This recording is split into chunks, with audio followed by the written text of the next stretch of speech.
Hello, Parrotlets. This is Annie's story. Now, if you aren't new to the page, you'll know that Annie, who is right up front and blurry, we didn't know that you can't feed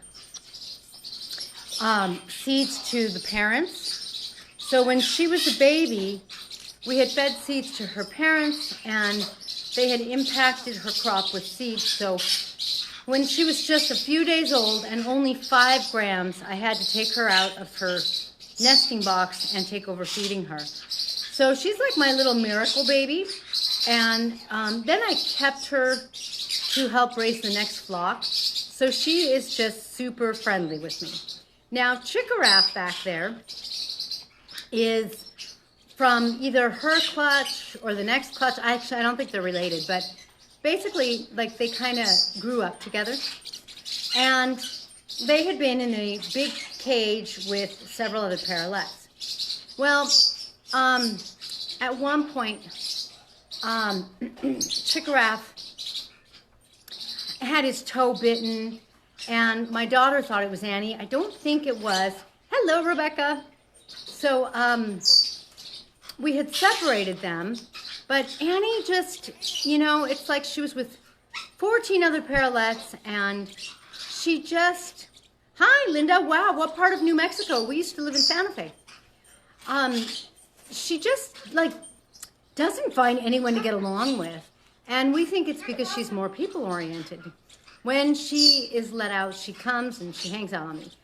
And in case you're wondering what she's doing now, until they're adults at about 8 months, this is like, feed me, feed me, feed me. Oh, okay, oh my God, they're cool. I hope everything's good in New Mexico. Anyway, so, Annie, this morning my daughter's like, she's just not getting along with anyone. I'm like, just leave her out, because there's a couple birds that just live out.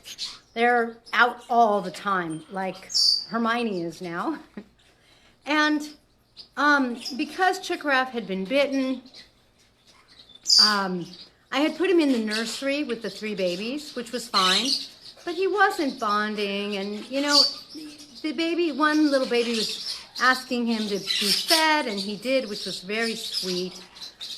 But I'm like, you know what? I'm going to take Chickaraff, let him out, and see if he gets together with Annie. And sure enough, it was really cute. They both found each other in the bird room, and they were on a light that was turned off. And he just keeps coming to bite me. You know what? I just gave her sunflower seed as a treat, and now she's like, more, more, more. And then they found this empty cage, and the next thing I know, I look inside, and they're both in the empty cage, which just kind of cracks me up. Here, go there, Annie.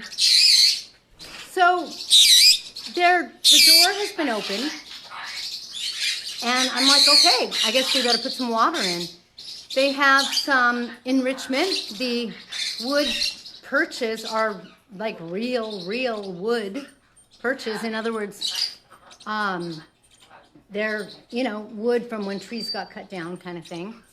And they've got their food and water. You could see the blue dishes. And when I have time and I find a clean, no mess seed feeder, I'll give them one of those because I prefer those.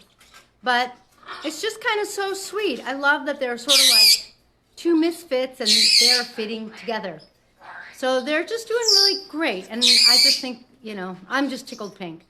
And Chickaraff there, let me tell you, he is one of our most, I think, handsome and beautiful. I'm trying to get him for you.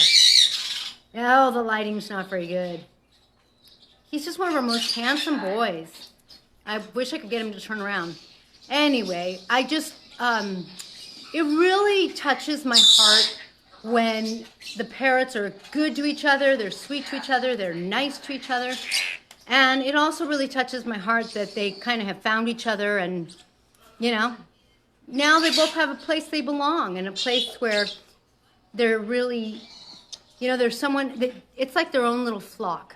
So that is my sweet little Annie story. I hope you enjoyed it. And that's going to be it for this time. Annie, my little 5-gram parrotlet, who will stop biting me in about, I think we have 4 months to go.